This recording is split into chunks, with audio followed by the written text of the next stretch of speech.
All right, so welcome back to the Beast Game Podcast, and today, Godzilla, King of the Monsters, which is a follow-up to, I guess it was 2014? Yes. Reimagining of Godzilla. I think the Japanese people said that, why is Godzilla fat? But that one was a much more competent film than this one, much more complete film. So this one is written and directed by the person that wrote X-Men Apocalypse. That's all that you need to know, and that's the Beast Game Podcast. And so that's Michael Dougherty. There's some other people credited for the script. And it stars Kyle Chandler, Vera Farmiga, Millie Bobby. I really thought that was Mark Duplass. So the synopsis is, the cryptozoological agency Monarch faces off against a battery of god-sized monsters, including the mighty Godzilla, who collides with Mothra, Rodan, and his ultimate nemesis, King Ghidorah. So, the one that came out in 2014, there was disturbances on the Earth. It turns out that it was Godzilla. Bryan Cranston, and it was an angle with his son. His son was in the military. Bryan Cranston kind of investigated some of the stuff, trying to figure out what was happening, and also attempting to try to stop it. This one just throws all of that out the window, goes for stupid.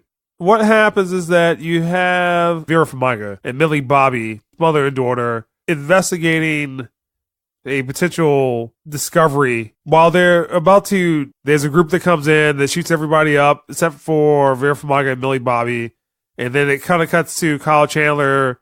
They were married, now they're divorced, and during the first movie, at least it's alluded to that Godzilla killed Kyle Chandler and Vera Farmiga's son, so he's a little bitter about that. He turned into a drunkard. He's kind of sworn off the science route, and he's told that his wife is missing, that she's been kidnapped by this group that seemingly wants to maybe unleash all these monsters off on people. Keith, what did you think of Godzilla, King of the Monsters? I don't know how to say it, but the monster fight scenes were good. But other than that, it was the people that just ruined the whole damn movie. Vera Farmiga, her character was ridiculous. Why would you bring your daughter on a science mission? Plain and simple. Just absolutely terrible. She's kind of plotting this out with her daughter. They're trying to be real coy with it. You pick up almost immediately that something jacked is going down, involved in something stupid. And that's all I can say is that it's something dumb. Yeah, and you know where it's kind of going, at least from the initial scene where Vera Farmiga is kidnapped. Don't do that, but they wind up doing it anyway. But go ahead now. Then you've got Godzilla. Godzilla's going around and doing his thing. It's happened after the aftermath. This is after Godzilla has destroyed San Francisco, and he's Godzilla and the Mewtwo's, or whatever they're called. The Motos. The Motos. The whole thing's been revealed. This is clearly also another direct sequel. They firmly wrapped Kong Skull Island involved into this world. Yeah. So. Which was supposed to be the sequel to like both of those movies. That was Godzilla versus King Kong, but they decided to do this. It needed abridged because it wasn't readily clear. King Kong was in that same universe, but it was completely clear to anyone who paid attention to it. Monarch is the main thing we had there. The characters were so completely dumb, and a lot of stuff just didn't make any damn sense. Godzilla gets injured from the oxygen destroying bomb that they developed. And I'm just like, God. What the hell? And they're like, we've developed a bomb that destroys all oxygen for 2 miles. This movie is an insult to science. It was completely stupid.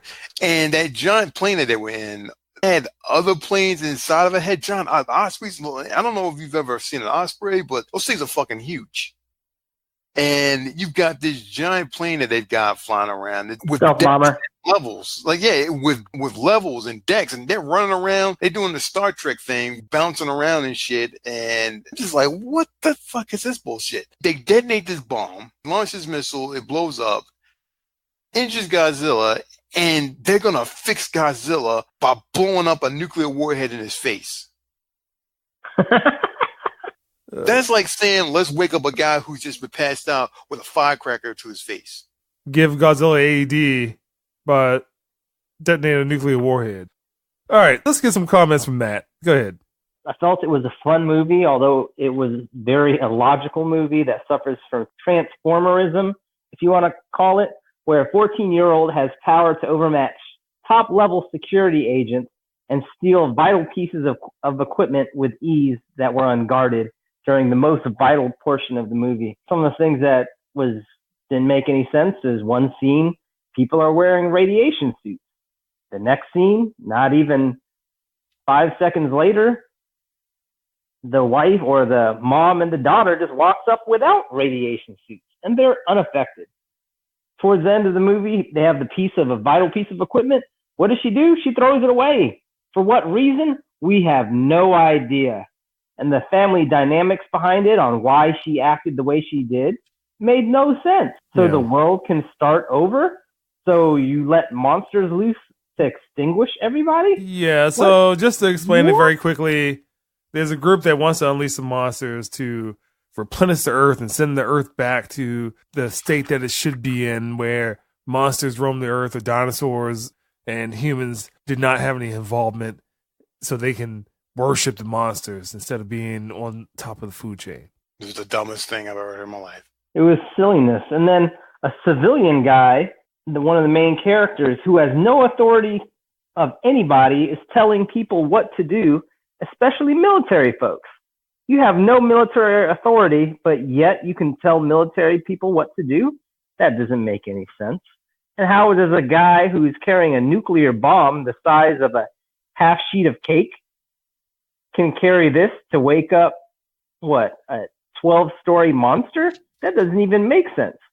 And another thing, EKGs, when they said, we're doing the EKG reading on the monsters, how is that possible without electrodes connected to the monsters? Can anyone explain that to me? I cannot explain it because the movie should not be explained like that. You're trying to rationalize a situation that is completely not understandable. I mean, it's just straight Transformerism. It kind of ranks up there with... I would say Jurassic Park Fallen Kingdom. That's where it ranks up there with. I think it ranks up there with Transformers. What was the last movie? Last Night? Yeah, The Last Night. The Last Night? Yeah, but this is like a lot more fun to watch than The Last Night. It's a fun movie, but very illogical, and I don't see what's fun about it. Suspect moves. I don't understand why. I don't see what's fun about it. So let me just go ahead and make some comments. As we just stated, kind of spoils some of the plot. The explanation of the plan is silly. Vera Farmiga gets on the screen, explains what the plot is. And we're going to send the Earth back to the state where it should be, where monsters roam the Earth. And then it's spliced with video as if this was a news segment. Yeah. Why would this be there? There's really no point for this. The next thing, kind of like the last Pacific Rim movie, there's just problems. So you have like the first Pacific Rim movie, good movie. Second movie, just like, let's just go full stupid. Same thing happens with this one. Godzilla 2014, good movie. This one, full stupid. My next problem is that you're trying to provide studios with money. Guess what? Xi Jinping is in this movie just so they can get a movie out in China. You have that oxygen destroyer. I'm like, what? It's like, yeah, so we built this MacGuffin thing to try to kill all the monsters, and it does nothing. Some editing problems as well. So after they try to jumpstart Godzilla, basically speeding away from the aftershock or radiation doesn't work like that. You shouldn't even be around that joint. Kyle Chandler is on the deck of one of the ships. And then all of a sudden, it cuts directly to him being in the boardroom. What just happened? Then you have Ice Cube's son in the movie, which I don't even understand why he's in this movie. He's a slightly better actor than this. You should not be in this movie. Then, you got a full-blown beard. Yeah, in the army. So then you just have all the nonsense military science jargon pop out of a sub after a nuclear weapon is detonated. One of the stupidest things that happened in the movie is Millie Bobby.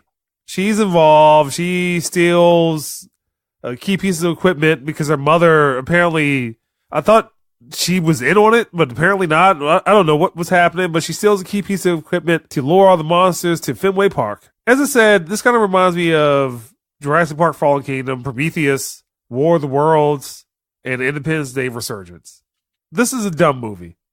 Keith, what score would you give Godzilla? I have no intention to watch this movie again, so that drops it below a 6. The people piss me off. I like the monster fight scenes. This one, it was just way too many gimmicky stuff. I'm not saying it was perfect. I'm saying the fight scenes were the only enjoyable things about this movie. They should have spent most of the time showing the human perspective. And for a score, I'm going to give this thing like a 4 because I'm not going to watch it again. I thought the people were stupid and I wanted them all to die. Ken Watanabe, why would you make such an obviously stupid choice and decision? His character just decides to just die.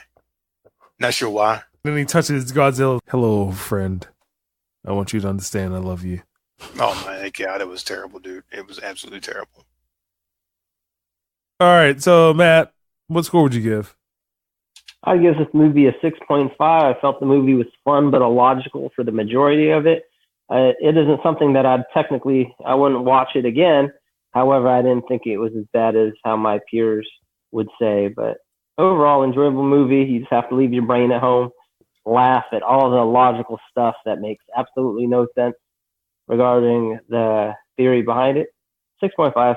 All right, so I'm going to Donut Land, and in Donut Land, there's weak plots, bad writing, overly convenient storylines.